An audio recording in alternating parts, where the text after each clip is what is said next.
Among the hot massive stars of our galaxy, one is living a truly dramatic life, Zeta Puppis, a blazing O-type giant tearing through space at high speed.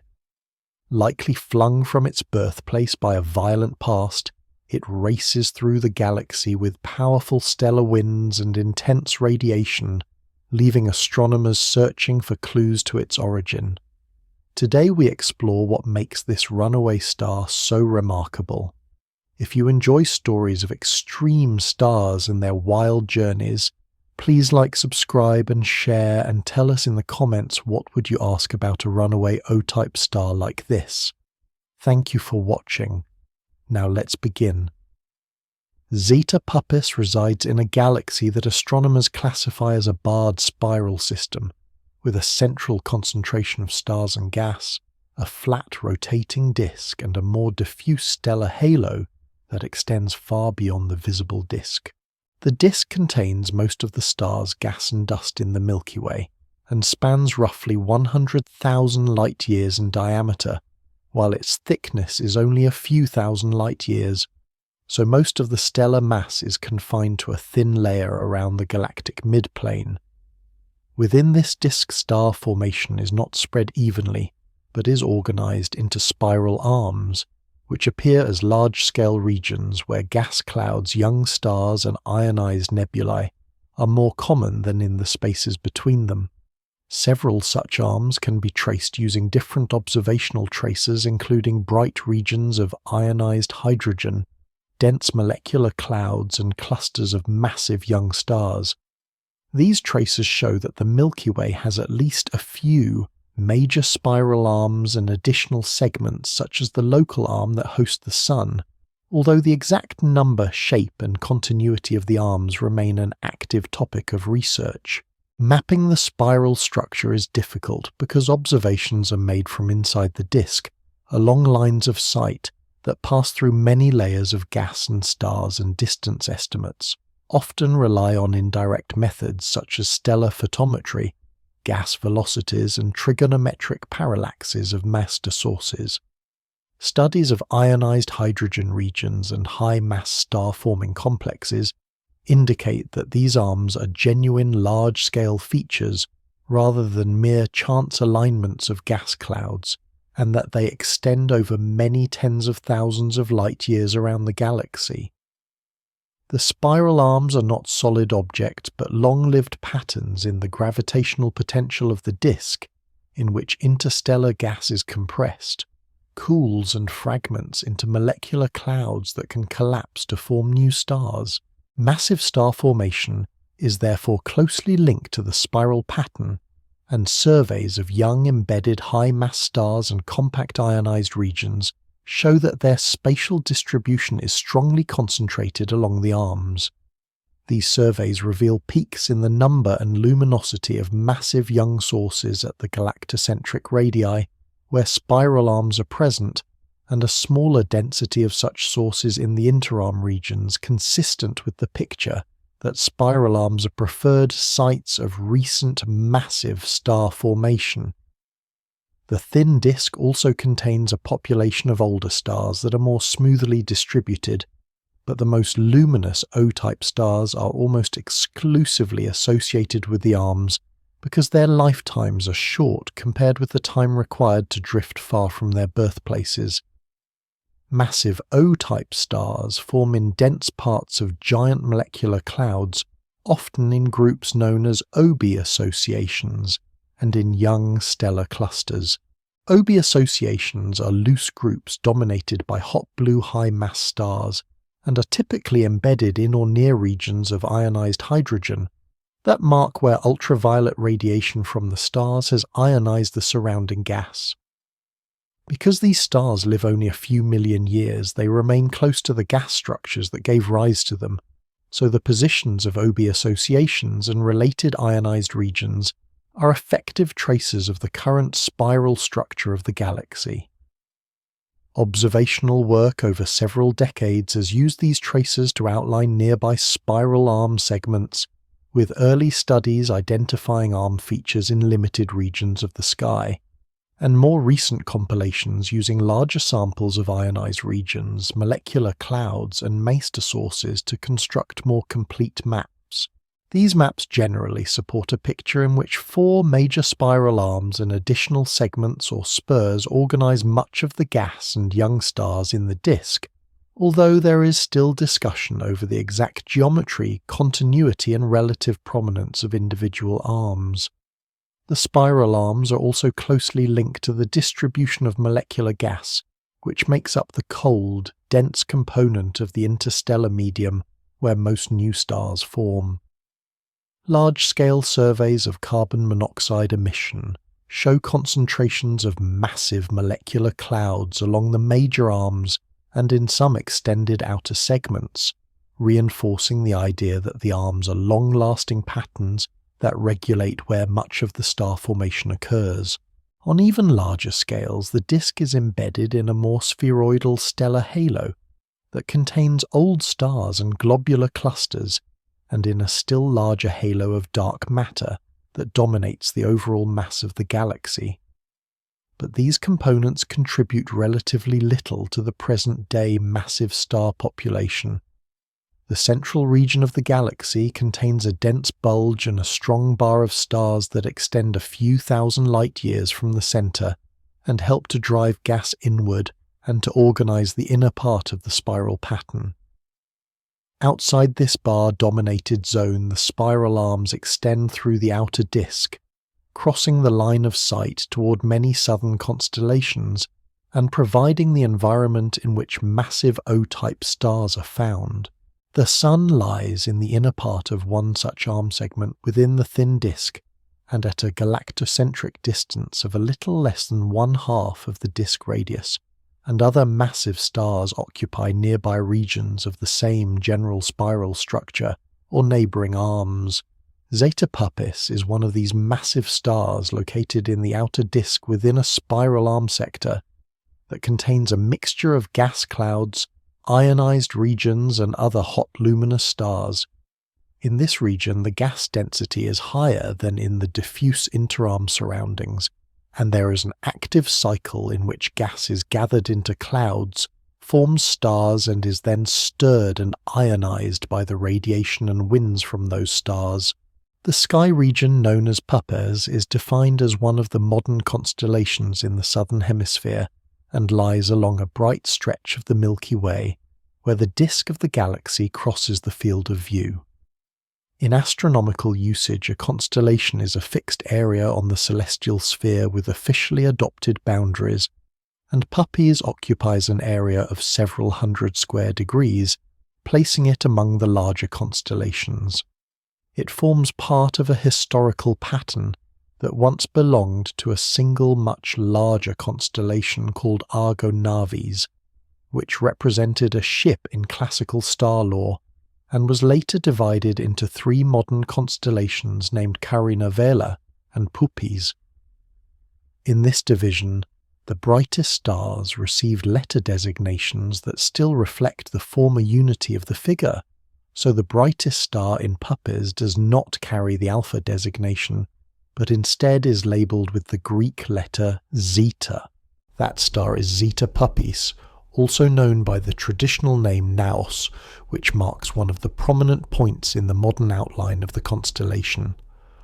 Observationally, Puppis lies along the visible band of the Milky Way, so telescopic views of this region show dense star fields with many overlapping populations at different distances along the same line of sight. The Sun is located in the galactic disk inside a spiral arm segment, and the line of sight toward Puppis runs along and slightly across the disk plane, so it intersects several concentrations of stars and gas. Near the foreground, there are relatively nearby stars and small clusters at distances of a few tens to a few hundreds of light years, while farther away the view includes open clusters, associations, and star-forming regions at distances of hundreds to a few thousands of light years. Many of these objects are catalogued as open clusters with designations such as Messier 46, Messier 47, and Messier 93. which are groups of stars that form together from the same molecular cloud and that still occupy a limited region on the sky. They trace the presence of the galactic disk in this direction and reveal that the line of sight crosses an area where the density of young and intermediate age stars is relatively high. Deeper images and surveys of gas emission show that the Puppis region also contains extensive interstellar material, including diffuse ionized gas molecular clouds and large-scale nebulous structures that overlap with neighboring constellations such as Vela and Carina. One notable complex is the region often referred to as the Gum Nebula, a very large emission structure that spans tens of degrees on the sky, and is interpreted as the combined product of stellar winds and supernova explosions from multiple massive stars over extended periods of time. This structure, together with related shells and cavities such as the infrared bright Vela shell, indicates that the wider Zeta Puppis sector of the sky traces part of the galactic disk, where past massive star formation has been active, and where the interstellar medium has been shaped by repeated injections of energy and momentum. Within this context, Puppis is not an isolated pattern, but a defined area that provides a view along an arm segment of the Milky Way that contains numerous sites of recent and ongoing star formation. Observations in visible light, infrared bands, and radio wavelengths all support this view by revealing young clusters embedded star-forming regions and concentrations of molecular gas in the same general direction. Catalogues of OB associations, which are loose groupings dominated by hot O-type and B-type stars with ages of only a few million years, identify several distinct associations and kinematic groups in the broader Zeta Puppis region. These associations illustrate that the area contains multiple generations of high-mass star formation at slightly different distances and ages rather than a single coherent structure. When astronomers study this part of the sky, they therefore need to separate populations by distance and motion to determine which stars belong together in physical space, as opposed to simple alignments on the two-dimensional sky. Zeta Puppis stands out within this complex background as the brightest star in the constellation, and one of the few O-type stars that are visible to the unaided eye. In visible light, it has an apparent magnitude around 2.25, making it the dominant object in Puppis for naked eye observers under dark southern skies. Spectroscopic classification places it in the O4 supergiant category and shows that it has one of the highest surface temperatures and luminosities among the nearby bright stars. In the present context, the important point is that Zeta Puppis is a very luminous hot star located along a line of sight that samples an active part of the galactic disk. Its exact distance from the Sun is still a subject of quantitative study because available methods give values that are not fully consistent with one another. Direct parallax measurements from the Hipparcos satellite, as reanalyzed in later work, imply a distance of roughly a few hundred parsecs, which corresponds to a little over 1,000 light-years, with quoted uncertainties of a few %. Some physical models that relate the observed brightness, temperature, and spectral characteristics to the radius and luminosity of the star favor somewhat larger distances, while other compilations of nearby hot stars adopt values around 1,080 light-years with stated margins of error of a few tens of light-years. These differences reflect the fact that parallax measurements for bright distant O-type stars are challenging, and that model-dependent inferences can change as stellar atmosphere models are updated. As a result, published estimates for the distance and derived luminosity of Zeta Puppis occupy a range rather than a single value, and authors usually specify which distance scale they adopt when quoting other physical parameters. Within that range, it is clear that the star lies well beyond the nearest open clusters and associations in Puppis, but still within a few thousand light-years of the Sun, and therefore resides in the same general spiral arm environment that dominates the view in this direction. The line of sight position of Zeta Puppis can be summarized by noting that it is not a foreground object in Puppis, nor is it at the extreme distances of the most remote clusters seen in this sky area. Instead, it occupies an intermediate location in the galactic disk, where the density of gas and young stars is relatively high. This placement affects how its light is reddened and dimmed by interstellar dust along the path, and must be taken into account when deriving intrinsic luminosity and colour from observations.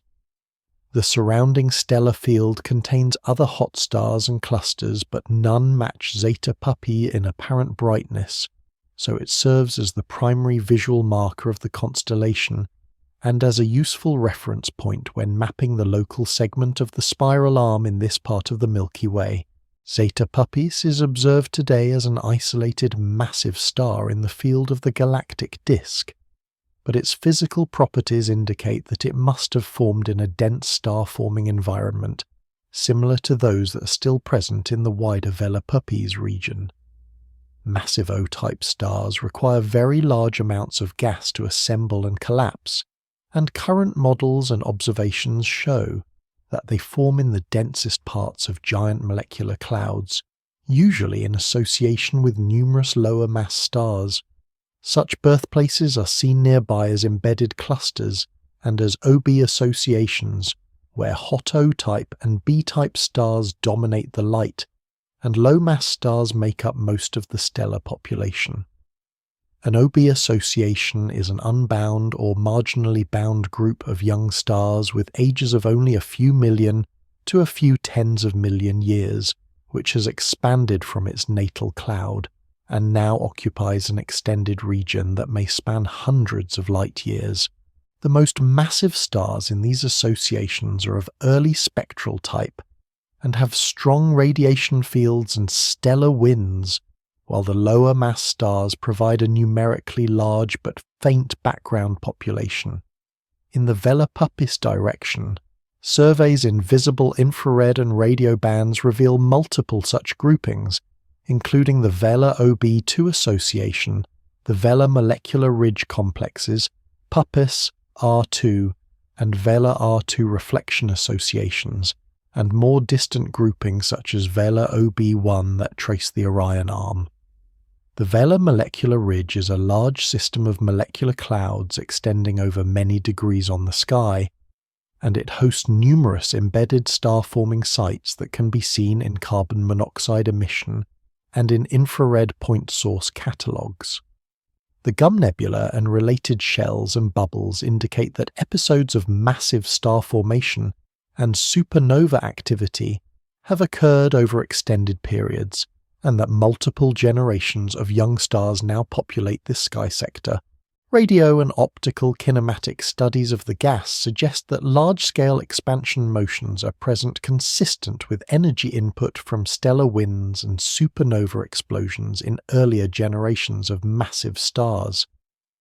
Within and around these gas structures, associations such as Vela OB2 contain young stars with ages of roughly 10 million years and occupy regions a few hundred light-years across, while more distant associations in the same line of sight reach into the outer parts of the Orion arm.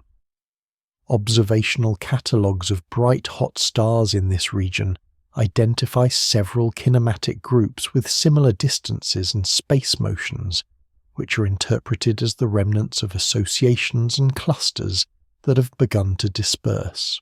Some of these groups still contain clearly defined concentrations of stars and gas, while others are already diffuse and require careful analysis of positions and velocities to be recognized.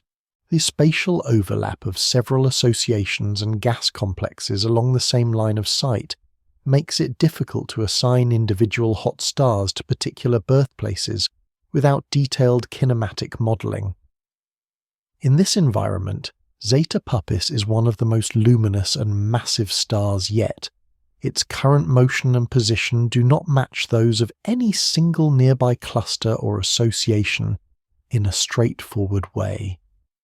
Early suggestions linked it to Vela OB2 or to young star groups near the centre of the Gum Nebula, on the grounds of similar distance estimates and shared line of sight. Those proposals were examined in more detail as improved kinematic data became available, including proper motions and radial velocities for stars in the candidate groups and for Zeta Puppis itself. When its space motion is reconstructed from these data, it does not trace back cleanly to Vela OB2 within a plausible time span for its age, and the age of that association appears to be significantly larger than the age inferred for Zeta Puppis on the basis of its spectral type and evolutionary models. Other work used revised parallax measurements and kinematic reconstructions to argue that Zeta Puppis may instead originate from regions nearer to the Trumpler 10 association, which lies at a distance of a few hundred parsecs and occupies part of the same general galactic longitude range. In these studies, the present-day position and velocity vector of the star are integrated backward in time through a model of the galactic potential, and the resulting trajectory is compared with the locations and motions of known associations. The solution suggests that Zeta Puppis may have passed near the Trumpler 10 group some hundreds of thousands of years ago, which would be consistent with an origin as a member of a young cluster that has since lost the star.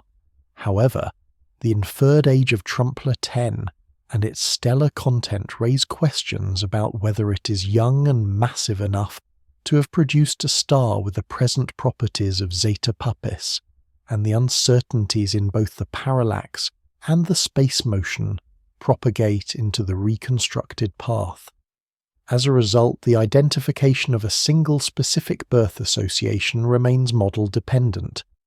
More generally, surveys of field O-type stars in the solar neighbourhood indicate that a substantial fraction of them can be traced back kinematically to known clusters or associations within a few kiloparsecs, while the remainder have either origins in clusters that are now too dissolved to be recognised, or in regions that lack precise kinematic data.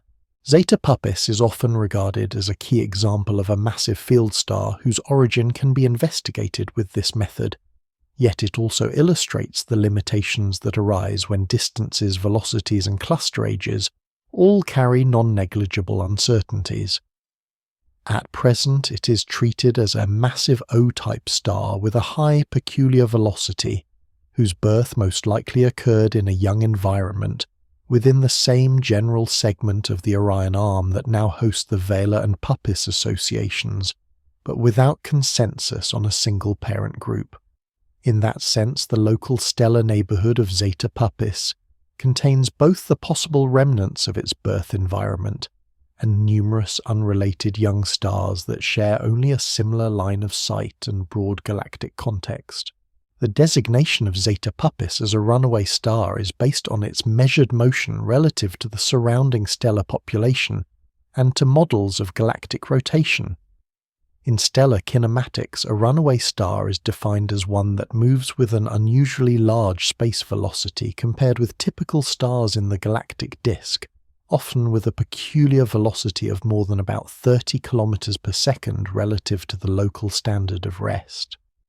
Surveys of O-type and B-type stars in the Milky Way indicate that a significant fraction of them satisfy this criterion and are therefore classed as runaway stars with inferred origins in dense clusters or associations from which they have been ejected. Recent work that combines large spectroscopic catalogues with high-precision astrometric data has shown that more than about 1/3 of known O-type stars have peculiar velocities in this runaway regime, whereas only a smaller fraction of B-type stars reach these velocities. In these surveys, the peculiar velocities are computed for large samples using astrometric data from space missions and radial velocities from spectroscopy, and the resulting distributions show a broad peak at small velocities for ordinary disk stars and an extended tail at higher velocities where runaway stars appear. Zeta Puppis lies in this high-velocity tail when its kinematics are analysed in the same framework. The motion of any individual star in 3 dimensions is described by its proper motion on the sky, its distance from the Sun, and its radial velocity along the line of sight. Proper motion is the change of position on the sky per unit, time usually expressed in angular units per year, and when this is combined with an estimated distance, it yields a transverse velocity in kilometers per second. Radial velocity is obtained from the Doppler shift of spectral lines and measures the component of the motion toward or away from the Sun. For Zeta Puppis, repeated astrometric measurements provide proper motion components in right ascension and declination of a few tens of milliseconds per year, and parallax measurements provide an estimate of its distance that lies in the range of a few hundred parsecs. At such distances, an angular motion of this order corresponds to a transverse speed of several tens of kilometers per second. Spectroscopic observations give a radial velocity that adds another component of similar magnitude, and when the contributions are combined, the resulting space velocity of the star relative to the galactic disk is significantly larger than the random velocities of typical disk stars at comparable locations. To quantify the runaway character of Zeta Puppis, the measured proper motion radial velocity and distance are transformed into a galactic coordinate system and corrected for the average circular rotation of the galaxy at the position of the Sun. This procedure yields a peculiar velocity, which is the velocity of the star relative to a reference frame that follows the mean motion of nearby stars around the galactic center. For an O-type star that formed in the thin disk, a peculiar velocity of only a few kilometers per second would be typical if it had remained close to its birth association and had not experienced strong dynamical interactions or other acceleration events. In contrast, Zeta Puppis has a peculiar velocity that is several times larger than this, with values in the literature generally of the order of several tens of kilometers per second, depending on the adopted distance and the exact treatment of galactic rotation corrections. In numerical studies, the velocity components are often decomposed into motions in the directions of galactic rotation toward the galactic center and perpendicular to the disk. For Zeta Puppis, the components in the plane of the disk dominate, while the motion perpendicular to the plane is more modest but still non-negligible, indicating that the star has moved both along and slightly away from the midplane over its lifetime. The direction of the motion on the sky is inferred from the vector sum of the proper motion components, projected in galactic longitude and latitude, and from the radial velocity component along the line of sight. When plotted as a vector on a map of the local stellar field, the motion of Zeta Puppis does not align with the bulk motion of nearby associations such as Vela OB2, but instead traces a path that leads away from the likely locations of dense clusters in which a massive star of its type would have formed. Dynamical studies integrate this motion backward in time through a model of the galactic gravitational potential to investigate possible intersections with known clusters and associations. These integrations show that for reasonable choices of distance and velocity parameters, the star would have been located closer to the galactic plane and nearer to candidate young groups a few 100,000 years ago, although the details depend on the adopted inputs and on the age estimates of the groups. The backward integrations are limited by the uncertainties in both the parallax and the radial velocity, which translate into a range of possible past trajectories. Large catalogues that combine astrometric solutions with spectral classifications list stars with similar high, peculiar velocities as candidate runaways and use nearby bright examples to test the reliability of these selection methods. Even with the observational uncertainties, the reconstructed path of Zeta Puppis is not consistent with the star having remained near a single present-day association with small relative velocity and instead indicates that it has travelled a substantial distance from its probable birth environment with a speed that places it within the runaway population of massive O-type stars. In large catalogues of early-type stars, Zeta Puppis appears among objects with high peculiar velocities and is frequently treated as a nearby example of a massive runaway O-type star whose kinematics can be examined in detail because of its brightness and the availability of precise astrometric data. The interaction of Zeta Puppis with interstellar gas and dust takes place over a wide range of spatial scales, from the immediate surroundings of the star to structures that extend for hundreds of light years. On the larger scales, the star lies within an extended region of ionized gas and related shells in the Vela Puppis direction, commonly referred to as the Gum Nebula and associated complexes. An ionized hydrogen region is a volume of interstellar gas in which most of the hydrogen atoms have lost their electrons because of the intense ultraviolet radiation emitted by nearby hot stars. Such regions typically occur around young massive stars of spectral type O or early B and can range in size from a few light years to several hundreds of light years, depending on the luminosity of the stars and the density of the surrounding gas. In the case of Zeta Puppis, the relevant ionized structure is unusually large, with surveys in hydrogen alpha emission and radio continuum mapping a shell that covers several tens of degrees on the sky at an estimated distance of a few hundred parsecs. At that distance, the angular size corresponds to a physical diameter of several hundred light years, indicating that the ionized gas and related shells occupy a substantial volume of the galactic disk in this direction. The Gum Nebula is observed as a faint filamentary emission shell that extends across most of the region between the constellations Puppis and Vela.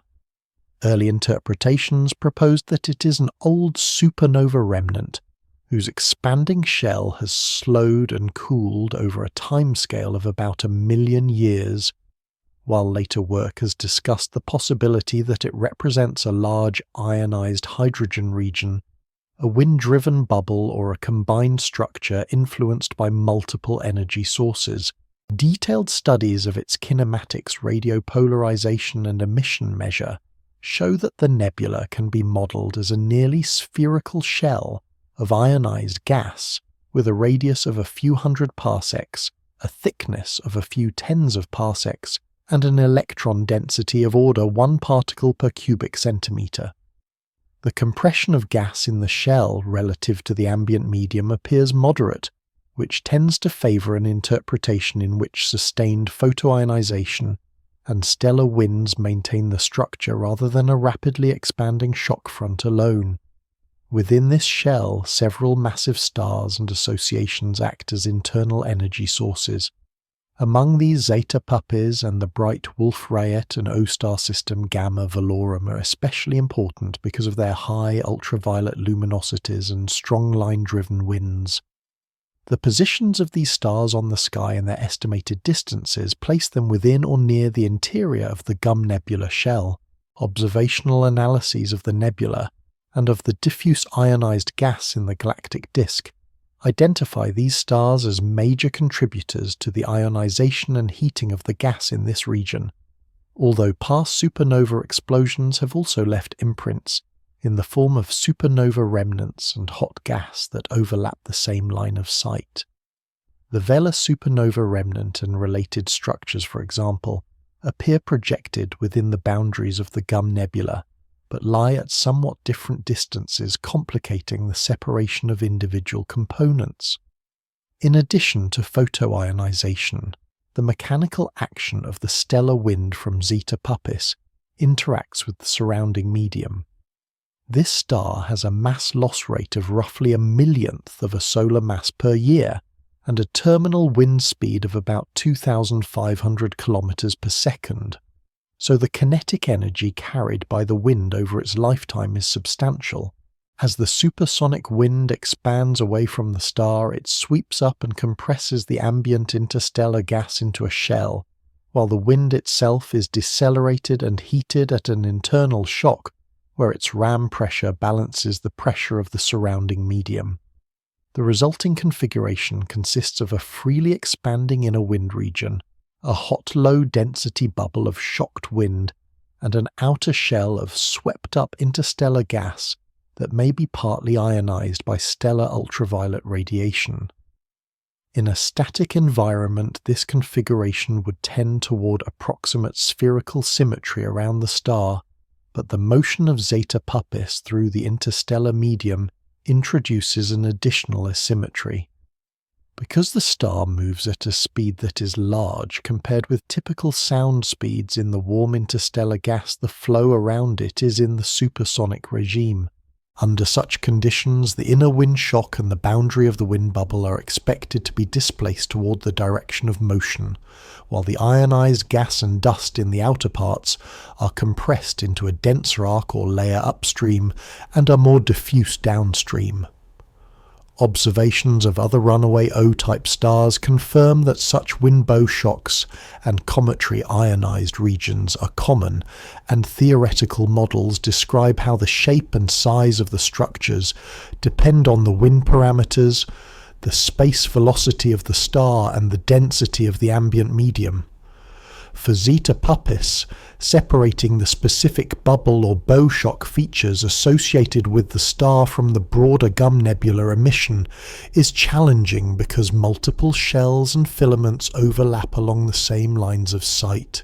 Infrared and radio surveys do, however, reveal arcs, cavities, and regions of enhanced emission near the projected position of the star that are consistent with expectations for wind-driven structures embedded within a larger ionized shell.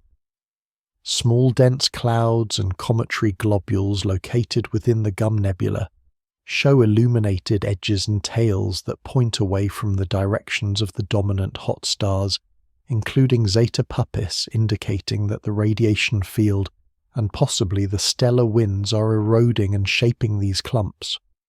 On scales of tens to hundreds of light years, the interaction of Zeta Puppis with its environment appears in the form of widespread photoionization, of diffuse gas wind-driven compression of the ambient medium into shells and arcs, and local shaping of dense clouds into globules and filaments that are exposed to the star's radiation and outflow.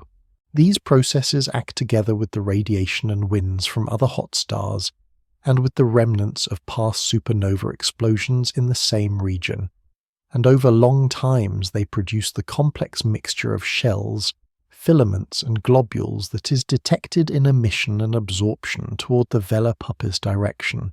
The region close to Zeta Puppis is dominated by the radiation field of the star and by the stellar wind that is launched from its outer layers and accelerated to high speed over several stellar radii. An O-type supergiant has an effective temperature of several tens of thousands of degrees Celsius, so its spectrum peaks in the ultraviolet, and the radiation field contains a large number of photons capable of interacting with metal ions through absorption and scattering in spectral lines.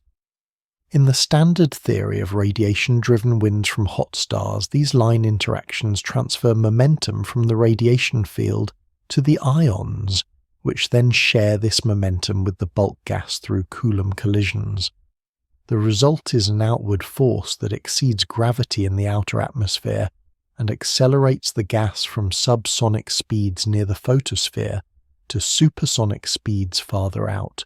The velocity field in such winds is often approximated by a smooth law in which the speed increases gradually from a small value at the stellar surface to a terminal velocity of a few thousand kilometers per second at large radii. But detailed radiation hydrodynamic simulations show that the line driving is unstable. Small perturbations in density and velocity grow as the gas is accelerated, leading to a highly structured flow with dense clumps and rarefied regions rather than a homogeneous outflow. For Zeta Puppis, analyses of its wind-sensitive diagnostics across multiple wavelength bands indicate that the near-stellar wind is strongly structured in this way. Ultraviolet resonance lines show discrete absorption components and black troughs characteristic of variable structured outflows. Radio and millimeter observations reveal excesses that are consistent with density, inhomogeneities, and line profile modeling of optical recombination lines, such as hydrogen alpha yields mass loss rates that depend on the assumed degree of clumping. High-resolution X-ray spectroscopy provides an additional window on the near-wind environment. Observations with XMM, Newton, and Chandra show a spectrum rich in emission lines from highly ionized species of nitrogen-oxygen, neon magnesium, silicon, and iron, with line widths of order 1,000 to 1,500 km per second. These lines are produced by hot plasma at temperatures of a few million degrees, which is embedded within the cooler, denser wind. In the standard picture, this hot plasma arises when faster-moving wind material collides with slower-moving parcels, generating shocks that heat a fraction of the gas. The line-driven instability can naturally produce such collisions, because clumps and rarefied regions move at different speeds and interact as they propagate outward. Modeling of the X-ray line profiles for Zeta Puppis uses parameterized descriptions of the wind opacity and velocity field to match the observed line shapes. These models show that the X-ray emitting plasma is distributed over a broad range of radii in the wind, beginning only a small number of stellar radii above the photosphere and extending outward through much of the acceleration zone. The modest asymmetry of the lines implies that wind absorption of X-rays is present, but not so strong as to block emission from the far side of the wind completely, which in turn favours mass loss rates that are lower than earlier estimates that assumed a smooth, homogeneous outflow. Quantitative fits to many individual lines yield mass loss rates of a few millionths of a solar mass per year for plausible choices of abundances, with the exact numerical value depending on the adopted composition and distance, and these values are broadly consistent with independent determinations that account for clumping in the optical and radio diagnostics. Long-term monitoring of the X-ray emission from Zeta Puppis shows variability at the level of a few % on timescales of days, but does not reveal large amplitude short-term stochastic changes that would be expected if only a small number of large shocks dominated the emission. This behavior is instead consistent with the scenario in which many small shock regions are present throughout the wind at any given time, so that their individual fluctuations average out and only small residual variations remain. Additional information about the near wind structure comes from the way in which different diagnostics sample different density and temperature regimes. Ultraviolet resonance lines are sensitive to the column density of ions along the line of sight and form over a range of radii where the wind is still accelerating. Optical emission lines, such as hydrogen alpha, respond strongly to the square of the density, and therefore weigh regions of higher density more heavily, and radio and millimeter free emission traces the outer, more dilute wind where the flow has reached close to its terminal speed. When these diagnostics are analysed together for Zeta Puppis, they point to a picture in which the wind is clumped already near the base and remains structured out to large radii with clumping factors that vary with distance from the star. In this picture, the near-stellar wind of Zeta Puppis consists of a mixture of cool, dense clumps, tenuous interclump gas, and embedded hot plasma, all moving outward at high speed under the influence of the radiation field. The global properties of this flow, such as its average mass loss rate terminal velocity and radial distribution of hot and cool gas, can be constrained by combining diagnostics from ultraviolet optical radio and X-ray observations with models of line-driven winds, while the detailed small-scale structure is set by the nonlinear development of the instability and is accessible only through statistical descriptions. The resulting near-stellar environment is a dynamically evolving outflow in which mass and momentum are carried away from the star before the wind encounters the surrounding interstellar medium. This spectral classification of Zeta Puppis, written as O4IF open parenthesis N close parenthesis P, summarizes several key properties of its atmosphere as inferred from detailed spectroscopy. In the standard classification scheme for hot stars, the letter O designates the hottest common spectral class in which the spectrum is dominated by lines of ionized helium and other highly ionized species, while neutral helium and hydrogen lines are also present. The numeral 4 places Zeta Puppis toward the hotter end of this class, with atmosphere models and line diagnostics indicating an effective temperature of roughly 40,000 degrees Kelvin. At such temperatures, most of the radiation emerges at ultraviolet wavelengths, and only a smaller fraction falls in the visible range where the star is observed with the unaided eye. The luminosity class marks the star as a supergiant, meaning that its surface gravity is lower and its radius substantially larger than that of a main sequence O-type star with the same effective temperature. Quantitative analyses that combine spectroscopic diagnostics with radius estimates from interferometry and assumed distances yield radii of several tens of times the radius of the Sun and luminosities of several 100,000 times the solar luminosity, although the exact values depend sensitively on the adopted distance scale and on details of the atmosphere models. In these analyses, the absorption and emission lines of hydrogen, helium, and metals are fitted with non-local thermodynamic equilibrium atmosphere codes, which treat the interaction between radiation and matter without assuming a simple local equilibrium, and include spherically extended expanding atmospheres with line blanketing and wind effects. For Zeta Puppis, such models consistently indicate a helium abundance at the surface that is enhanced relative to a standard solar mixture and nitrogen lines that are stronger than would be expected for an unevolved composition, while carbon and oxygen features appear comparatively weaker. This pattern is commonly interpreted as evidence that material processed by the core hydrogen burning cycle has been mixed to the surface in agreement with expectations for a massive star that has evolved away from the zero-age main sequence, but is still burning hydrogen in its core or in a shell. The suffix F in the spectral type indicates the presence of characteristic emission features in the spectrum, notably emission in lines of ionized helium and nitrogen superposed on or adjacent to absorption components. In classical notation, the F qualifier appears when lines such as the helium 2 line near 469 nanometers show a combined emission and absorption profile, and when lines of triply ionized nitrogen near 463 and 464 nanometers are in emission. These features arise in part in the base of the stellar wind and in extended atmospheric layers, where the density and temperature structure differ from that of a simple static photosphere. Their strength and profile shape carry information about the wind density and the atmospheric velocity field.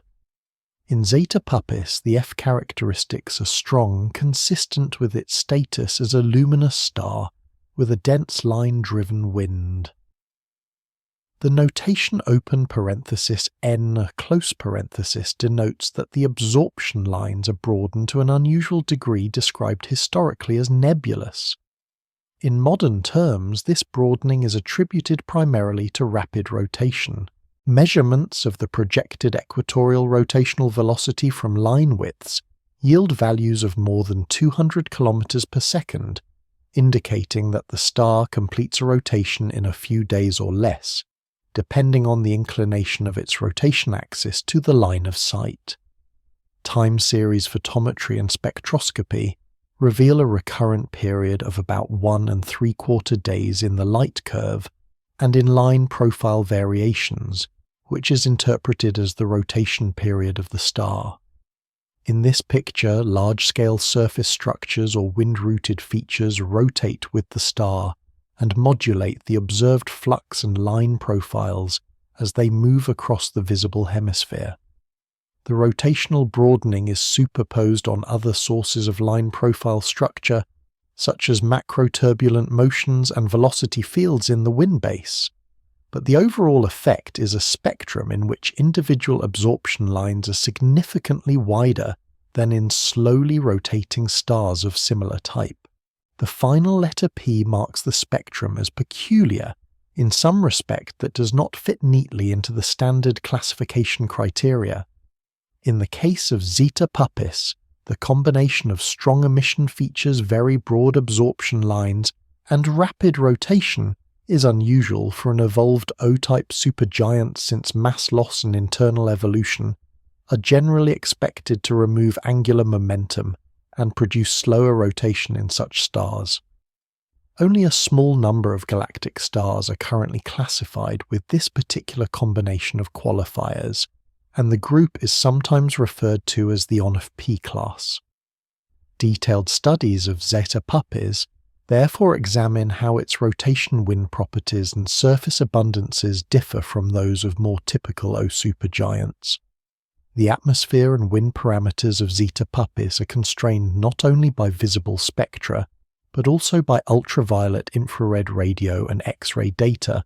Ultraviolet spectra obtained with space-based observatories show strong resonance lines of ions, such as carbon-4, nitrogen-5, and silicon-4, with P Cygni profiles that are characteristic of outflowing winds, including broad blue shifted absorption troughs that extend to velocities of order several thousand kilometers per second. The shapes and strengths of these lines place limits on the wind velocity law and on the column densities of the relevant ions in the accelerating region above the photosphere. Infrared observations probe the continuum and some recombination lines formed in the denser parts of the wind, and radio observations detect free emission from the outer wind, where the density is decreased, but the emitting volume is large. When these diagnostics are analyzed together, they support a picture in which the atmosphere of Zeta Puppis transitions smoothly into a dense structured wind with no sharp boundary between a static photosphere and an outflowing region. Atmosphere models that neglect the wind are unable to reproduce all observed features simultaneously, so unified photosphere wind models are employed that treat the quasi-static layers and the accelerating wind in a single framework. In these models, the temperature, density, and velocity as functions of radius are adjusted until computed spectra match the observed line and continuum profiles across multiple wavelength bands. The resulting parameter sets show that the stellar atmosphere of Zeta Puppis is extended affected by mass loss and chemically enriched, and that its observed spectral type encodes these combined properties in a compact descriptive form.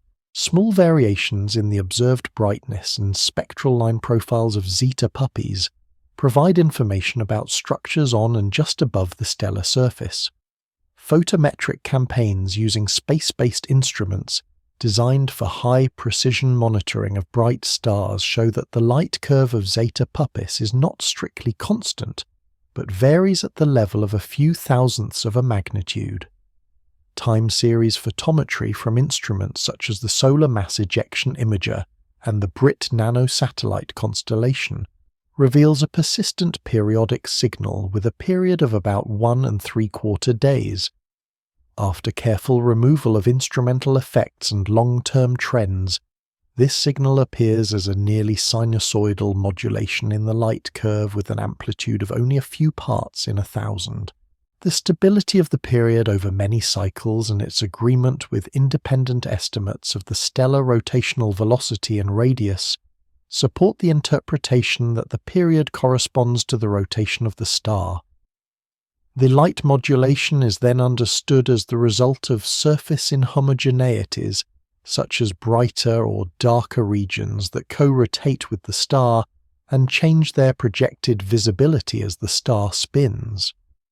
Detailed analyses of the phase-dependent light curve suggest that at least two broad regions of enhanced brightness are present on the surface at any given time, and that these regions evolve slowly over intervals of many rotation cycles. In addition to the strictly periodic component, the same photometric data show stochastic variations of comparable amplitude on timescales of several hours. These irregular fluctuations do not show a stable period, and are only coherent over a few rotation phases, indicating that they arise from shorter-lived structures or processes in the photosphere. The combination of a stable rotational signal and superposed stochastic variability is a characteristic feature of the observed light curve of Zeta Puppis. The surface structures inferred from the photometry are also reflected in time-dependent spectroscopy. High-resolution optical spectra reveal that absorption lines formed in or near the photosphere display small but systematic changes in shape over time.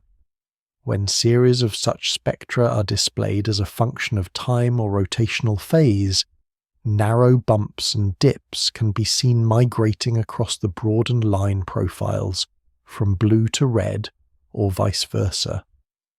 These migrating substructures are signatures of changes in the velocity field and local line formation conditions across the visible hemisphere of the star. Earlier studies interpreted these line profile variations as evidence for non-radial pulsations, because models of oscillating stellar surfaces can produce moving patterns in the line profiles. Later work has examined whether rotational modulation by surface brightness structures and the base of large-scale wind patterns may provide an alternative or complementary explanation. In practice, the observed behavior is likely influenced by both rotation and internal processes that generate surface inhomogeneities, and current analyses concentrate on quantifying the characteristic timescales, amplitudes and phase relationships of the variations, rather than assigning a single cause. Ultraviolet spectroscopy provides additional information on the connection between surface variability and the stellar wind. Resonance lines of ions such as silicon-4 and carbon-4 exhibit P Cygni profiles that sample the outflowing wind. Intensive monitoring with ultraviolet spectrographs has shown that these profiles often contain discrete absorption components that appear at moderate blue shifts and migrate gradually toward higher outflow velocities over periods of roughly 1 day. The recurrence times and accelerations of these components can be measured from time series of spectra and are found to be comparable to the rotation timescale of the star. This behavior is commonly interpreted in terms of correlating interaction regions in the wind, which are large-scale spiral structures produced when streams of faster and slower wind interact anchored at the stellar surface by regions with different radiative driving. In this framework, surface brightness variations and associated local changes in the radiative flux drive azimuthal differences in the wind speed and density, which then propagate outward as spiral-shaped structures. Observations of Zeta Puppis show that the appearance and motion of discrete absorption components in ultraviolet wind lines are organized in a way that is consistent with such correlating interaction regions, and their recurrence intervals are compatible with the rotation period derived from photometry. X-ray observations add further constraints on the relation between surface variability and the outer wind. Long campaigns with sensitive X-ray observatories reveal that the X-ray emission from Zeta Puppis shows low-level variability on timescales of days, with a period that matches the 1 3/4 day modulation seen in optical data within the measurement uncertainties. The amplitude of the X-ray modulation is modest, but phase-resolved analysis demonstrates that there is a reproducible pattern in which the X-ray flux varies in step with the optical brightness, with a measurable phase offset.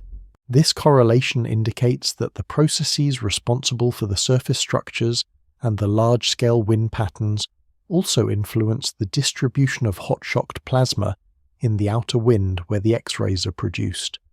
At the same time, no strong evidence is found for very rapid, large amplitude X-ray flares or strictly periodic short-period oscillations which would signal a small number of dominant shock structures or high-amplitude pulsations. Instead, the X-ray light curve is consistent with the presence of many shock regions distributed through the wind whose combined emission fluctuates only weakly on short timescales. Together, the photometric optical spectroscopic, ultraviolet spectroscopic, and X-ray data show that Zeta Puppis is not a strictly steady emitter, but exhibits organized and stochastic variability that traces structures at and above the stellar surface. The amplitudes of the variations are small compared with the total flux, but they are detectable with modern instruments, and provide information on the rotation period, the existence of surface inhomogeneities, and the link between these inhomogeneities and large-scale structures in the stellar wind. Inside Zeta Puppis, below the atmosphere and the base of the stellar wind, lies an extended envelope, in which energy produced in deeper layers travels outward toward the surface.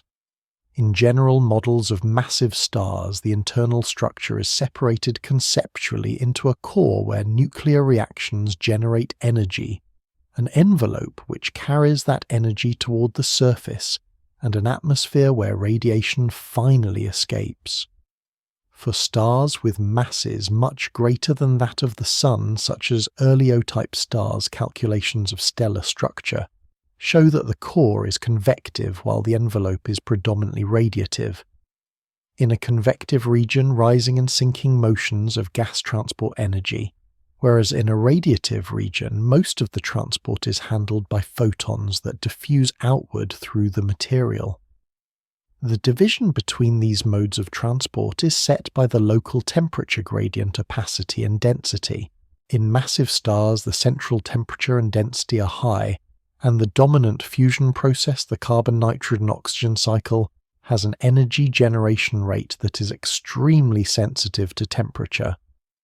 That steep sensitivity produces a strong temperature gradient near the center, which favors convective transport.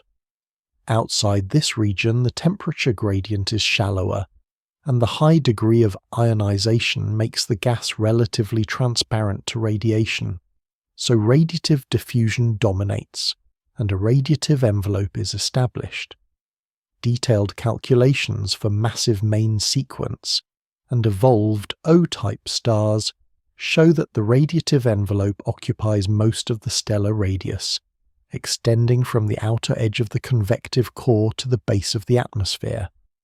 In this envelope, the luminosity generated in the core flows outward at nearly constant value with radius, while the temperature and density decline smoothly. The condition of hydrostatic equilibrium holds to good approximation in these layers, meaning that the inward pull of gravity is balanced by the outward pressure gradient. Under these conditions, the temperature gradient required to carry the luminosity by radiation is determined by the opacity of the material and the local density and gravity. Opacity measures how strongly the gas absorbs and scatters radiation, and in hot stars like Zeta Puppis, the main contributors include electron scattering and bound-bound and bound-free transitions of highly ionized metals such as iron. At certain temperatures, partial ionization of iron leads to an increase in opacity, often referred to as the iron opacity bump. In the outer envelope of massive stars, this bump can make the radiative temperature gradient steeper than the adiabatic gradient over a limited radial range, which can in turn trigger local convection zones embedded within the otherwise radiative envelope. Such subsurface convection zones are shallow and contain only a small fraction of the stellar mass, but they can influence surface and wind properties by generating waves and magnetic fields that reach the atmosphere. In the envelope of an O-type supergiant, radiation pressure contributes a large fraction of the total pressure, because the energy density in radiation is high at the relevant temperatures. As a result, the star can approach the Eddington limit, which is the condition where the outward force from radiation on electrons balances the inward gravitational force on the same particles. When the local luminosity comes close to this limit in parts of the envelope, the effective gravity is reduced and the density structure becomes more extended. Evolved massive stars like Zeta Puppis are thought to be closer to this limit than unevolved main sequence stars, because their luminosities increase as they age, while their masses decrease slowly due to wind-driven mass loss. Models of O-type supergiants therefore show envelopes that are more inflated and have lower effective gravity than those of main sequence stars with the same mass, and these properties are consistent with the spectroscopic classification of Zeta Puppis as a supergiant with low surface gravity. Rotation adds further complexity to the envelope structure. Zeta Puppis rotates rapidly with a period of about 1 3/4 days, so centrifugal forces reduce the effective gravity more strongly at the equator than at the poles. In rotating stellar models, this leads to an oblate shape and to latitude-dependent surface temperature, a phenomenon sometimes called gravity darkening, in which hotter polar regions emit more flux than cooler equatorial regions.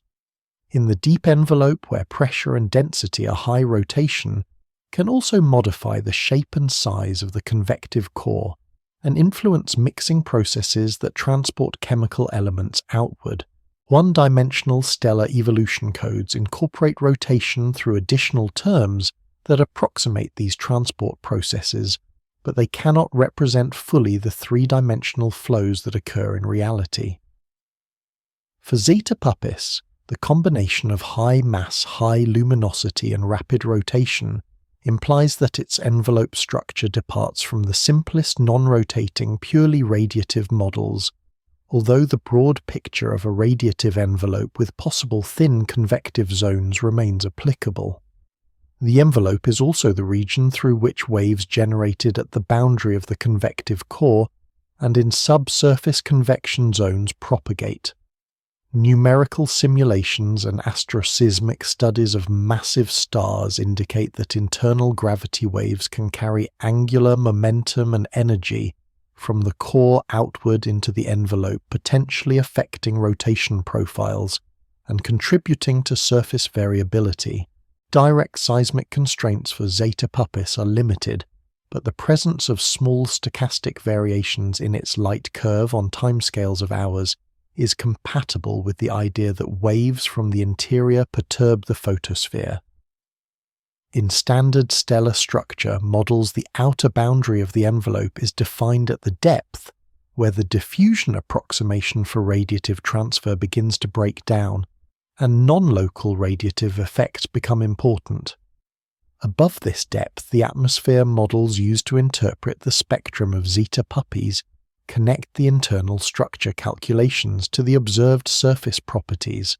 Within the envelope, energy transport is dominated by radiative diffusion, with contributions from local convection in specific opacity-enhanced layers, and the structure is set by the interplay among radiation, pressure, gas, pressure, gravity, rotation, and opacity, as described by current models of massive star interiors that are constrained indirectly by the observed luminosity, effective temperature, surface abundances, and wind characteristics of Zeta Puppis.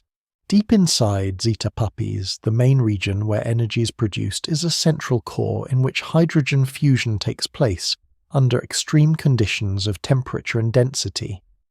In theoretical models of stars with masses of several tens of solar masses representative of an O4 supergiant, the convective core occupies a large fraction of the stellar mass, often around 1/2 or more, but is confined to a smaller fraction of the radius because the central regions are denser. In this core, the material consists primarily of hydrogen and helium with traces of heavier elements, but the chemical mixture is modified by ongoing nuclear reactions. The dominant fusion mechanism at the relevant temperatures is the carbon-nitrogen-oxygen cycle. In this cycle, hydrogen nuclei combine to form helium, but the reaction proceeds through a sequence of intermediate nuclei that involve carbon, nitrogen, and oxygen. These heavier elements act as catalysts, enabling the fusion of hydrogen at temperatures of tens of millions of degrees Celsius. A single complete cycle converts 4 hydrogen nuclei into 1 helium nucleus, releasing energy in the form of gamma-ray photons and neutrinos. The rate of energy generation in the carbon-nitrogen-oxygen cycle is extremely sensitive to temperature increasing roughly as a high power of the temperature, so even small increases in the central temperature produce large increases in the fusion rate. In a star like Zeta Puppis, the central temperature is of order tens of millions of degrees, and under these conditions the carbon-nitrogen-oxygen cycle produces a luminosity of several 100,000 times the solar luminosity. The energy liberated in the reactions appears first as kinetic energy of particles and as high-energy photons within the plasma.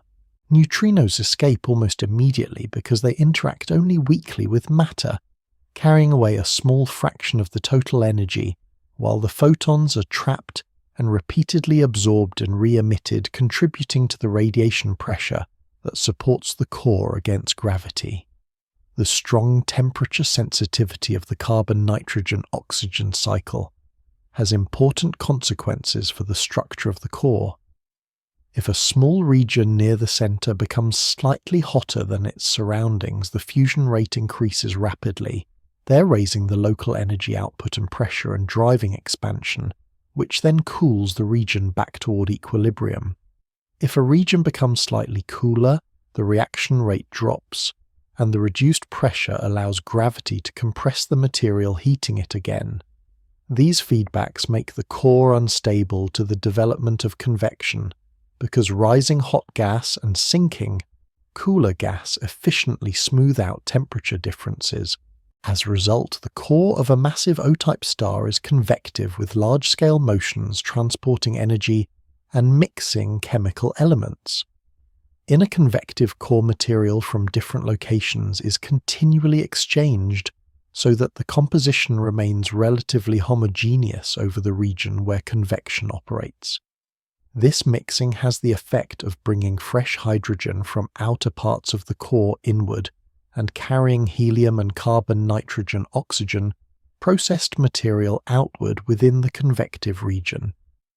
Over time, the hydrogen abundance throughout the core declines and the helium abundance increases, but the distribution remains nearly uniform within the convective zone, rather than developing steep gradients.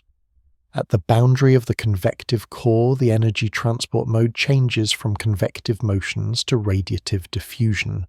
The transition is defined by the condition that the temperature gradient required to carry the luminosity by radiation becomes smaller than the gradient that would make the gas convectively unstable. In practice, three-dimensional flows and rotation complicate this simple picture. Theoretical models and numerical simulations suggest that convective motions overshoot beyond the formal boundary, penetrating into the surrounding radiative zone and mixing material over an additional distance. This overshooting increases the effective size of the mixed core and extends the time during which hydrogen burning can proceed there. Stellar evolution codes include this effect through parameters that describe the overshoot distance in units of the local pressure scale height, and the choice of parameter values influences the inferred age and evolutionary status of stars like Zeta Puppis for given observed luminosities and effective temperatures. Within the core, the balance between gravity and pressure is maintained continuously as nuclear reactions consume hydrogen and build up helium. The pressure that supports the core is a combination of gas pressure due to the motions of particles and radiation pressure due to the momentum carried by photons. In massive stars, radiation pressure contributes a large fraction of the total, especially in the inner regions where temperatures and radiation densities are highest. The density in the core of an O-type supergiant is many times higher than in the envelope, but lower than in the cores of more compact objects such as white dwarfs or neutron stars. Under these conditions, the matter is fully ionized and behaves as a classical plasma. The high luminosity of Zeta Puppis is a direct consequence of the rate at which mass is converted from hydrogen to helium in the core. The timescale on which the core can sustain hydrogen burning at the present luminosity is set by the total amount of hydrogen fuel available in the mixed region, and by the efficiency of the conversion. For a mass of several tens of solar masses, and a core that contains a substantial fraction of that mass, the typical hydrogen-burning lifetime is on the order of a few million years. This timescale is short compared with the lifetimes of lower-mass stars, reflecting the strong scaling of luminosity with mass in the high-mass regime. During this phase, the internal structure responds slowly to the gradual changes in composition, maintaining hydrostatic and thermal equilibrium to a good approximation. The presence of rotation modifies the core structure in several ways. Differential rotation between the core and the envelope can drive meridional circulation currents and shear instabilities that transport angular momentum and mix chemical elements beyond the convective boundary. These processes are included in rotating stellar evolution models through additional diffusion terms and advective flows. In a rapidly rotating star like Zeta Puppis, such mixing can bring processed material from the core closer to the surface and alter the surface abundances of helium, nitrogen, carbon, and oxygen compared with non-rotating models. Observed surface enhancements of helium and nitrogen and depletions of carbon and oxygen in Zeta Puppis are consistent with models in which rotationally induced mixing has been efficient, although the exact rotational history and internal rotation profile are not directly observable and must be inferred from comparisons between models and data.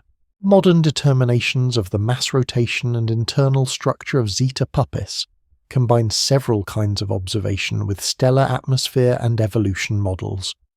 The starting point for any physical parameter is the distance because the luminosity and radius scale directly with it. Revised reductions of the Hipparcos astrometric data give a parallax that corresponds to a distance of about 330 parsecs, with an uncertainty of a little more than 10 parsecs, and recent work argues that this value is self-consistent within the astrometric solution. At this distance, the observed flux and effective temperature imply a luminosity of a few 100,000 times the solar luminosity, and a radius of a few tens of solar radii smaller than older estimates that adopted distances closer to 500 parsecs or more. With these revised parameters, the surface gravity inferred from atmosphere models corresponds to a spectroscopic mass of order 20 solar masses, rather than the larger values expected for a canonical O4 supergiant at higher luminosity. This mismatch between the observed combination of effective temperature, luminosity, surface gravity, and surface abundances on the one hand, and the predictions of non-rotating single-star evolutionary tracks on the other, is one of the central results of recent detailed studies. Tracks computed for single stars at solar composition, with initial masses of around 40 to 60 solar masses, do pass through the region of the Hertzsprung-Russell diagram, occupied by Zeta Puppis, but at those points they have higher current masses and different combinations of surface gravity and chemical enrichment than inferred from observations at the Hipparcos distance. To reproduce the current properties at the smaller distance, models must include additional processes such as rotationally induced mixing, enhanced mass loss, or binary interaction, and even with these ingredients, fully consistent solutions are not yet established.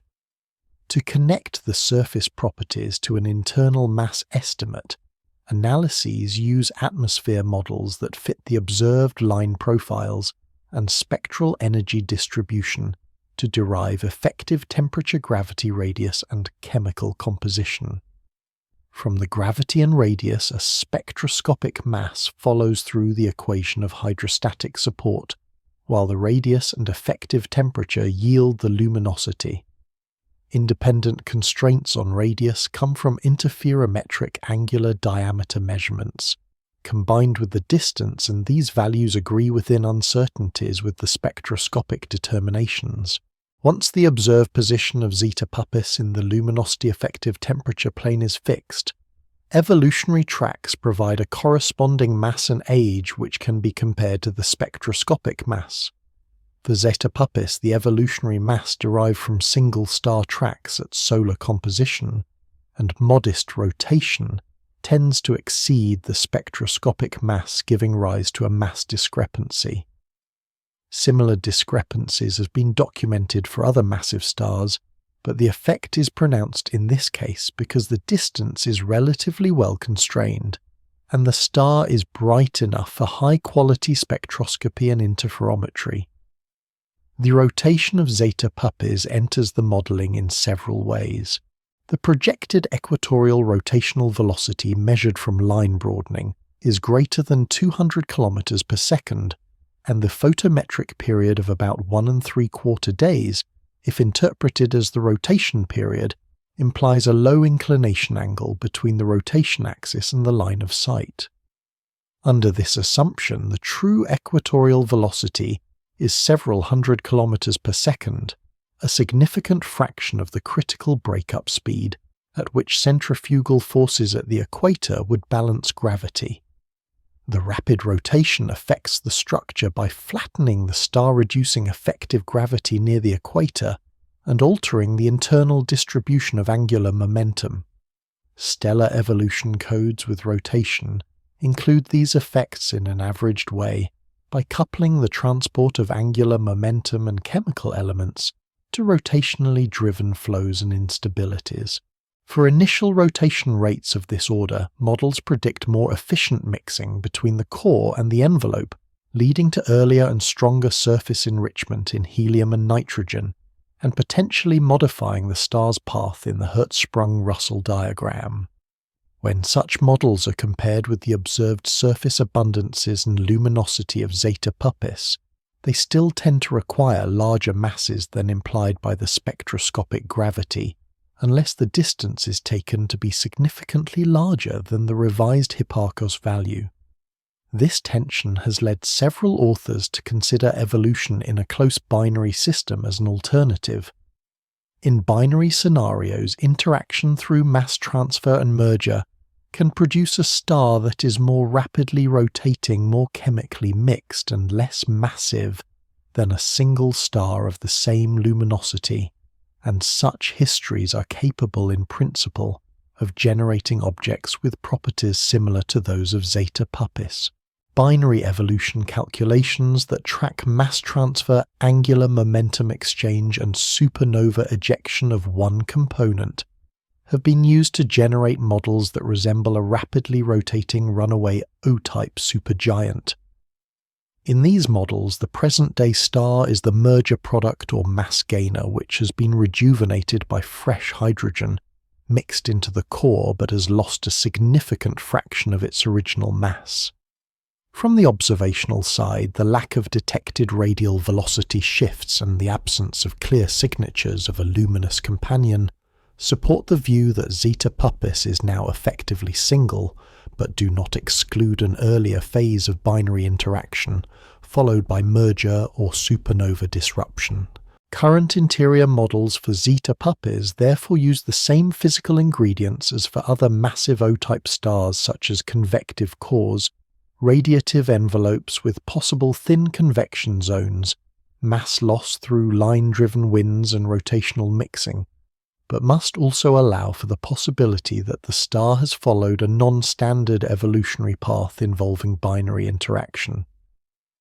The consequence is that the mass rotation profile and detailed internal structure at the present time are obtained by combining constraints from atmosphere analysis, interferometry, astrometry, and evolutionary tracks, with the recognition that some degeneracies remain between distance mass and past interaction history in reproducing the full set of observed properties. The formation of a massive star like Zeta Puppis begins in a cold, dense region of a giant molecular cloud in the galactic disk. Such clouds have temperatures of only a few tens of degrees above absolute zero and contain large amounts of molecular hydrogen mixed with dust and trace heavier elements. Within them, observations identify clumps and cores where the density is higher than in the surrounding gas, and where self-gravity overcomes internal pressure support. When a core exceeds its stability threshold, it collapses inward, converting gravitational potential energy into heat and concentrating mass in a smaller volume. In theoretical descriptions, the collapse proceeds from the inside outward, with the central regions forming a hydrostatic object, while the outer parts continue to fall in. The central object at this stage is a protostar that is not yet hot enough in its core for sustained hydrogen fusion. Its luminosity comes mainly from the release of gravitational energy as material accretes onto it. In the case of low-mass stars, observations of nearby star-forming regions show that accretion is mediated by a disk, because conservation of angular momentum channels in falling gas into a rotating structure. For high-mass stars comparable to the progenitor of Zeta Puppis, evidence for disks and disk-like structures has been obtained in several massive star-forming regions, although the geometry is often less clearly resolved because these objects are more distant and embedded. High-mass protostars are observed as compact luminous sources in millimeter, and infrared surveys frequently associated with strong master emission and with energetic outflows that emerge from their immediate surroundings. These outflows appear as bipolar jets and wider-angle winds that carry mass momentum and angular momentum away from the young star and carve cavities in the surrounding cloud material. Typical estimates for the mass accretion rates in forming high-mass stars are many orders of magnitude larger than those in low-mass protostars, with values of at least a 10,000th of a solar mass per year, and in some cases closer to 1,000th of a solar mass per year maintained over time intervals of a few 100,000 years. Under such conditions, the protostar can build up a mass of several tens of solar masses within a relatively short time compared with the overall lifetime of a massive star. The embedded phase is heavily obscured at visible wavelengths because dust in the surrounding cloud absorbs and scatters most of the light, so the early evolution of massive protostars is studied mainly at infrared and radio wavelengths where the dust is more transparent. As the protostar grows in mass, its interior temperature and density increase until hydrogen fusion can begin in the core. For massive objects, this onset occurs while accretion is still ongoing, so the star reaches the main sequence while it is still embedded in its natal environment. At this stage, the luminosity is high, and the radiation field becomes capable of ionizing hydrogen in nearby gas, producing a compact ionized region around the star. In massive star-forming regions, such ionized zones are detected as hypercompact and ultra-compact ionized hydrogen regions, which have sizes of less than a tenth of a light-year and are often located close to the peaks of dense molecular emission. Over time, the combined effect of ionization, stellar winds and outflows expands these regions and disperses the surrounding gas. The earliest evolutionary phases therefore involve an interplay between accretion, which continues to supply mass to the growing star, and feedback processes that heat and remove gas from the vicinity. The relative importance of different mechanisms in regulating accretion onto massive protostars is still under study, and several theoretical frameworks have been proposed, including formation by scaled-up disk accretion, by competitive accretion within forming clusters, and by stellar collisions and mergers in very dense environments. The available observations of massive young stellar objects indicate that disks' infall and outflows are common, and that massive stars usually form in clustered environments rather than in isolation, but they do not yet distinguish unambiguously among all proposed scenarios. In regions that host forming clusters, gravitational interactions among protostars and young stars can redistribute energy and angular momentum, leading to mass segregation and to changes in the orbits of individual members. As a cluster evolves dynamically, its most massive stars often end up near the center of the potential well, where the local gas density is high and the probability of further accretion or interaction is increased. Multiplicity studies of massive stars show that a large fraction of them are born in binary or higher order systems, so the early phase of evolution frequently involves exchange of mass and angular momentum between companions as well as interaction with the surrounding gas. In such regions, the precursors of O-type stars like Zeta Puppis are thought to acquire most of their mass over relatively short timescales of a few 100,000 years. Once a massive star reaches a stable hydrogen burning configuration, it is classified as a main sequence O-type star. Its interior structure now includes a convective core, in which the carbon-nitrogen-oxygen cycle converts hydrogen into helium, and a radiative envelope that transports energy outward as described in previous sections. On the surface, strong ultraviolet radiation and a line-driven stellar wind begin to influence the surrounding cloud. The ionized region around the star grows, and a bubble of hot shocked wind develops inside the molecular material. Nearby lower mass protostars and pre-main sequence stars are exposed to this feedback, which can either compress nearby gas and promote further collapse, or erode and disperse it depending on local conditions. In a young cluster that contains an O-type star, the combined radiation and winds from all massive members shape the structure of the ionized and molecular gas. During this early phase, Zeta Puppis would have been a luminous main sequence O-star located within a young association or cluster, surrounded by residual gas and by numerous lower mass stars that formed in the same event. Its radiation and wind would already have contributed to ionizing and clearing its local environment, even before subsequent evolutionary stages and dynamical processes altered its position and internal structure. Runaway massive stars such as Zeta Puppis are generally understood in terms of two main ejection mechanisms that operate in young stellar systems.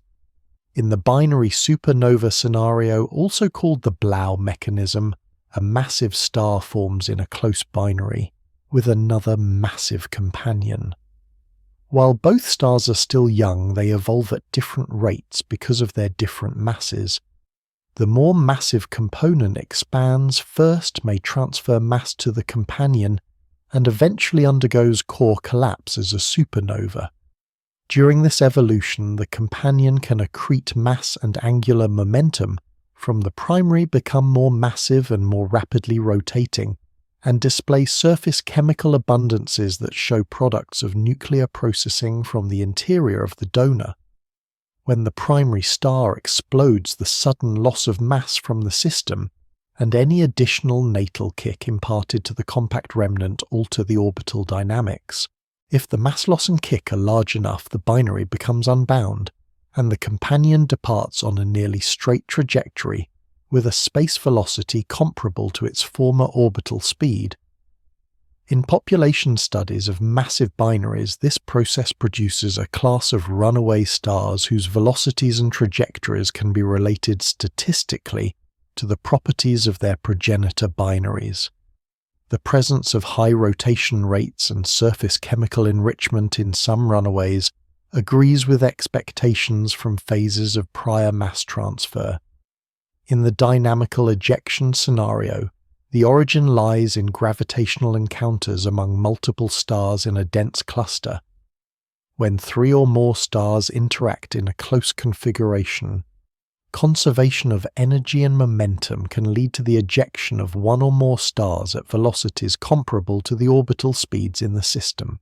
Numerical simulations of encounters in compact clusters show that such interactions can efficiently expel massive stars, especially from the central regions, where the most massive members tend to concentrate. In these events, the ejected star need not have experienced mass transfer, and its rotation and surface abundances can remain closer to those of a single star of similar age.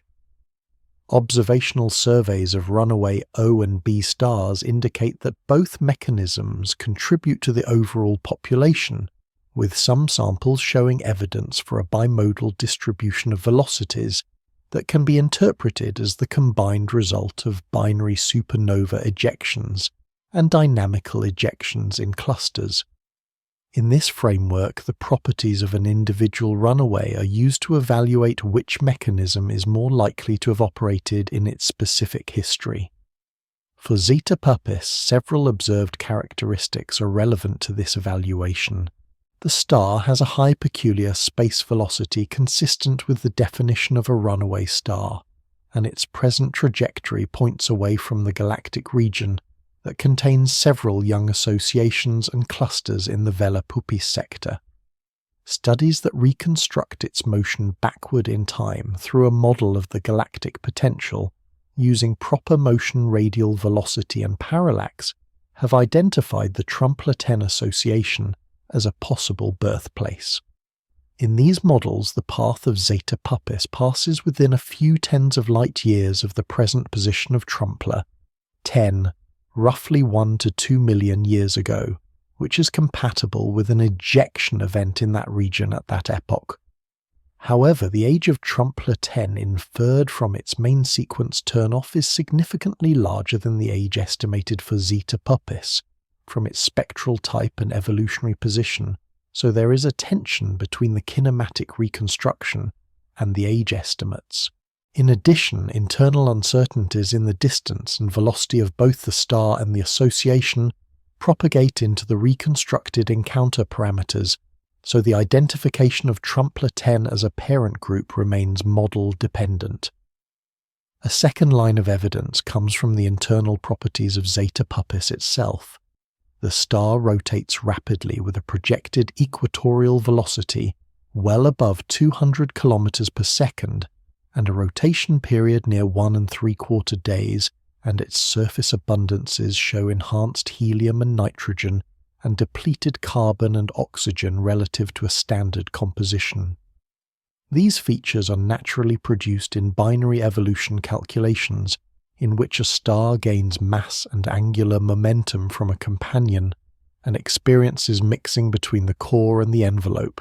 In such models, the present star can be the mass gainer or the merger product of a previous close binary, and its luminosity, rotation rate, and surface abundances can be reproduced with reasonable choices of initial masses, orbital periods, and mass transfer efficiencies. When a subsequent supernova disrupts the system, the rejuvenated, rapidly rotating star is ejected as a runaway.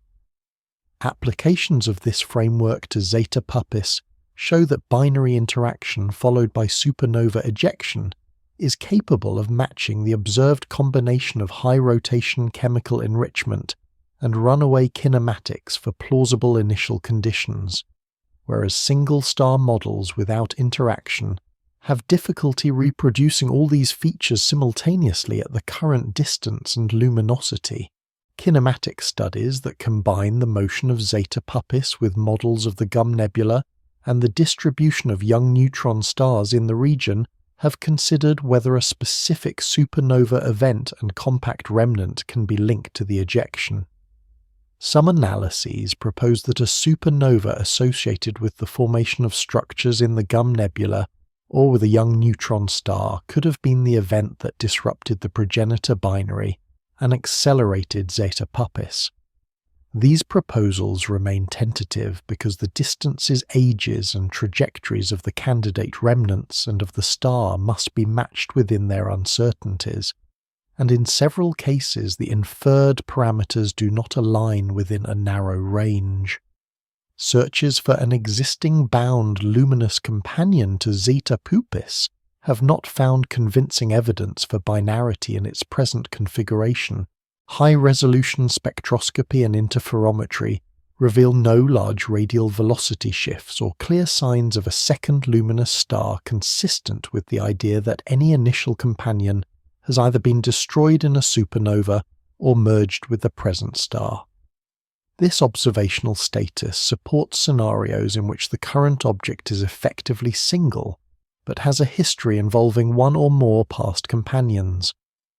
Binary population synthesis calculations and studies of runaway populations more generally indicate that a substantial fraction of massive runaways may be products of such complex binary evolution, including mergers and disrupted systems, rather than simple ejecta from one supernova in a wide binary.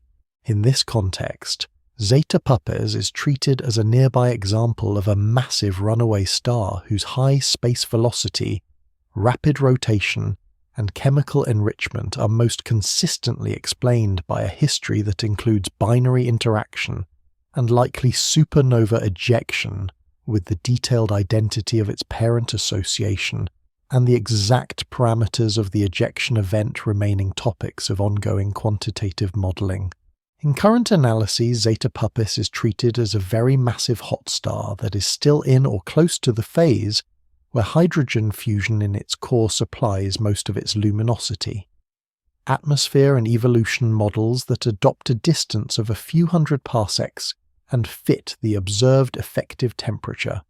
Luminosity, surface gravity, and surface abundances place it on or near the hydrogen-burning part of the Hertzsprung-Russell diagram for stars with initial masses of several tens of solar masses. The enhanced helium and nitrogen and depleted carbon and oxygen measured at its surface indicate that CNO cycle processed material has been mixed outward from the core region, so the star is no longer chemically homogeneous, but the internal structure still resembles that of an O-type star, with a convective hydrogen-burning core and a radiative envelope. In such models, the remaining lifetime in core hydrogen burning is of order a few 100,000 to perhaps 1 million years, depending on the exact mass rotation rate and degree of mixing. Once hydrogen in the core becomes significantly depleted, the energy generation shifts to a shell surrounding an inert helium core. The core contracts and heats, while the outer layers respond by expanding and in many tracks by increasing in luminosity. For massive stars at approximately solar metallicity, single-star evolutionary calculations show that this transition can lead to phases classified spectroscopically as blue supergiants, luminous blue variables, or Wolf-Rayet stars depending on the initial mass rotation and mass loss history. In tracks relevant to Zeta Puppis, a star that begins life with several tens of solar masses and loses mass through a strong line-driven wind is expected to evolve from an O-type main sequence phase through an OV/nitrogen sequence and then into a nitrogen sequence Wolf-Rayet phase, as the hydrogen-rich envelope is stripped and deeper layers become visible. The rotation and prior binary interaction history inferred for Zeta Puppis introduce additional degrees of freedom. If the star is the product of mass transfer or merger in a binary system as suggested by the combination of rapid rotation, chemical enrichment, and runaway kinematics, the internal structure may be more mixed than in a single star of the same present mass and luminosity, and the effective core mass may be larger. In such cases, evolutionary calculations show that the star can follow quasi-chemically homogeneous tracks, in which it remains relatively hot and compact, while hydrogen is consumed with less pronounced excursions to cooler temperatures. Whether Zeta Puppis follows a more standard supergiant track or a more homogeneous track depends on the details of its current mass rotation profile and internal mixing, which are constrained only indirectly. In all of these models, mass loss through the stellar wind continues to play a central role. Over the remaining lifetime before core collapse, the integrated mass lost via a wind with a rate of a few millionths of a solar mass per year can amount to several solar masses, and the rate itself is expected to change as the luminosity, surface composition and temperature evolve. If the star enters a Wolf-Rayet phase, the wind becomes denser and faster, and the mass loss rate can rise by an order of magnitude or more.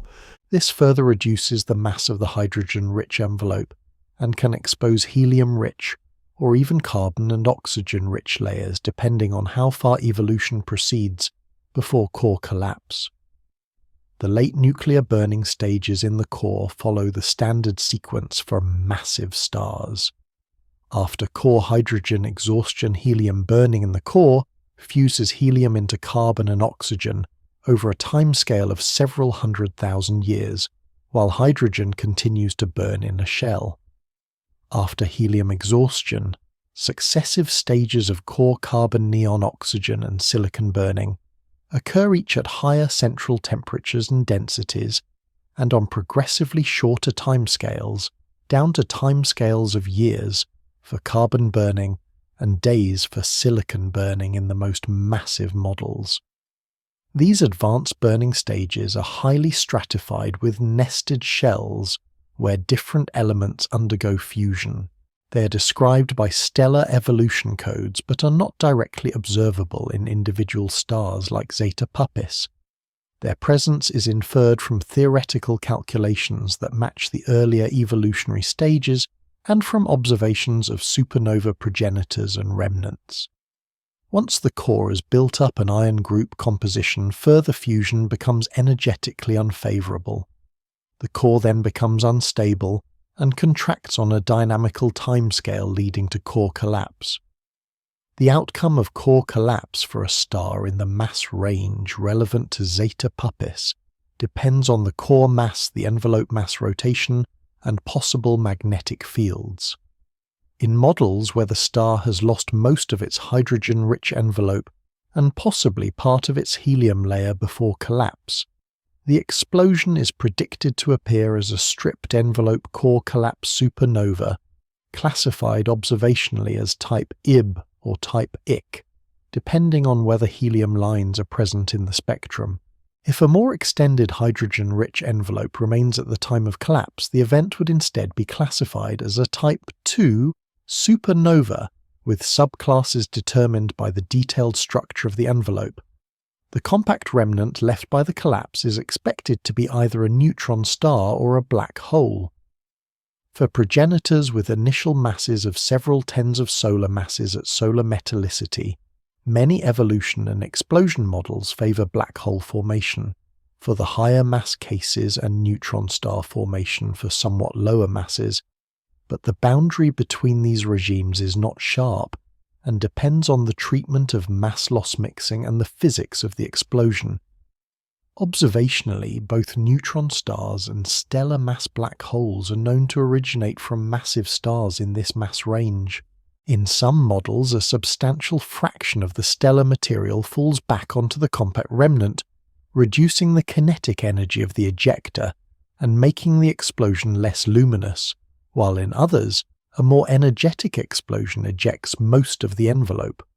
For Zeta Puppis, uncertainties in the current mass and in the amount of mass that will be removed by winds or possible further binary interaction leave its exact endpoint undetermined within this framework.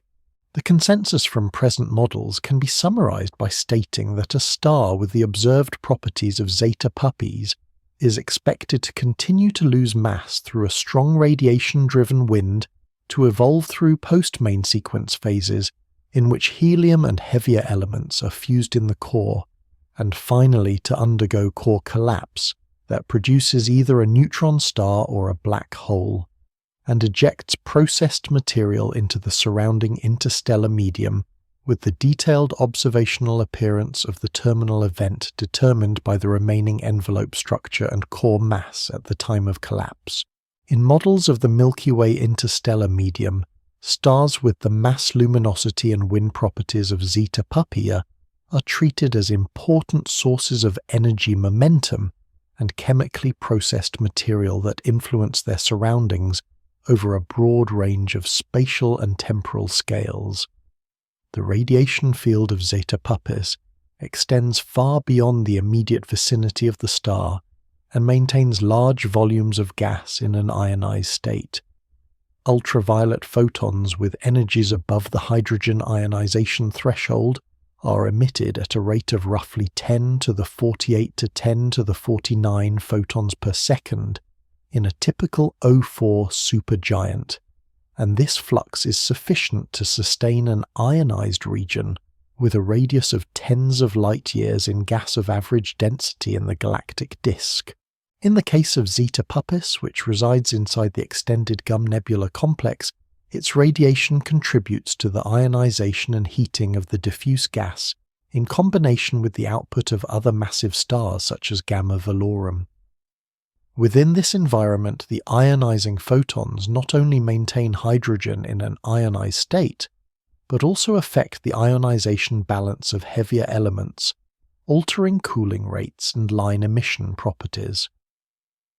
Radiative feedback of this kind is included in numerical simulations of the interstellar medium and of star-forming regions as a source term that modifies the thermal and ionization state of the gas, with O-type stars providing the dominant contribution in the immediate surroundings of young associations. The mechanical feedback from Zeta Puppis arises from its line-driven stellar wind, which carries mass and momentum away from the star and deposits them into the surrounding medium. Over the current hydrogen-burning lifetime, a mass loss rate of a few millionths of a solar mass per year leads to the ejection of several solar masses of material, and the kinetic energy associated with a terminal wind speed of a few thousand kilometers per second is comparable to or greater than the thermal energy content of the gas in a typical ionized region. In analytic models and hydrodynamic simulations, the wind inflates a bubble of hot, low-density gas surrounded by a shell of swept-up ambient material. For a moving star such as Zeta Puppis, the wind bubble is expected to be asymmetric, and its interaction with the larger-scale Gum Nebula shell and with local density inhomogeneities contributes to the observed pattern of arcs, filaments, and cavities in the region. On scales of tens to hundreds of light-years, the cumulative effect of many such bubbles, from different massive stars together with supernova explosions, helps to maintain a multiphase interstellar medium with cold clouds, warm, ionized gas, and hot tenuous plasma. The chemical feedback from Zeta Puppis becomes most direct only at the end of its life, when core collapse and the resulting supernova eject newly synthesized elements into the surrounding medium. Before that stage, the wind already returns material whose composition has been altered by nuclear processing and internal mixing. Surface abundance analyses of Zeta Puppis show that its atmosphere is enriched in helium and nitrogen, and depleted in carbon and oxygen, relative to a standard mixture indicating that material that has passed through the carbon-nitrogen-oxygen cycle is present at the surface and therefore in the wind, as this wind material mixes with the ambient gas in the Gum Nebula, and in the broader disk it gradually alters the local chemical composition. The effect from a single star is modest when averaged over large volumes, but the combined contribution from many massive stars over the lifetime of a spiral arm segment is a key component of the galactic chemical evolution budget. Chemical evolution models of the Milky Way treat massive stars as the primary sources of oxygen, neon, and other alpha elements, and as significant contributors to nitrogen and iron group elements, depending on details of the yields and explosion mechanisms. In such models, objects with initial masses in the range inferred for Zeta Puppis are assigned yields from nucleosynthesis calculations, and their winds and supernovae are integrated over assumed initial mass functions and star formation histories to obtain predicted abundance patterns in gas and stars. The role of Zeta Puppis and similar stars also appears in models of large-scale galactic dynamics and star formation regulation.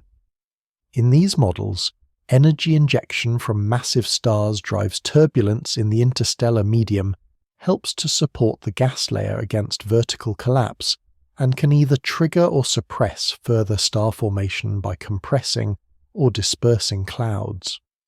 Observational evidence for such effects includes expanding shells and superbubbles in the Milky Way and other galaxies regions where star formation occurs along the edges of ionized cavities, and correlations between star formation rates and traces of massive star feedback.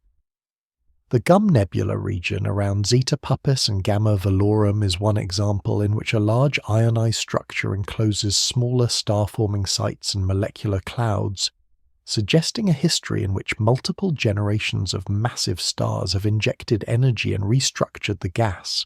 Runaway stars like Zeta Puppis introduce an additional aspect because they carry their feedback away from their birth clusters and deposit it in regions of the disk that might otherwise lack very massive stars. As Zeta Puppis moves through the interstellar medium with a high, peculiar velocity, its wind and radiation influence gas that is not necessarily part of a dense, actively star-forming complex. Hydrodynamical simulations that include moving massive stars show that such runaways can create elongated bubbles and bow shocks that contribute to the porosity of the interstellar medium and may open channels for hot gas and ionizing photons to propagate over larger distances than would be possible if all massive stars remained in dense clusters. In global models of spiral galaxies, the feedback from massive stars is therefore not treated as a single uniform process, but as a combination of clustered and distributed sources with runaway stars contributing to the distributed component. For the Milky Way, the population of runaway O-type stars identified in astrometric catalogues is used to estimate this contribution, and Zeta Puppis is one of the nearby objects whose properties provide observational constraints on wind power, ionizing flux and interaction geometries needed to calibrate these models. At the end of its evolution, the core collapse of Zeta Puppis will add a single supernova event to the cumulative record of explosions in its part of the disk. The kinetic energy injected by such an event is of order 10 to the 51 ergs in standard explosion models, comparable to the combined wind energy output over the preceding lifetime. The supernova remnant will expand into a surrounding medium that has already been modified by the long-term action of the stellar wind and radiation, and the resulting remnant structure will depend on the density and temperature gradients produced by that prior feedback.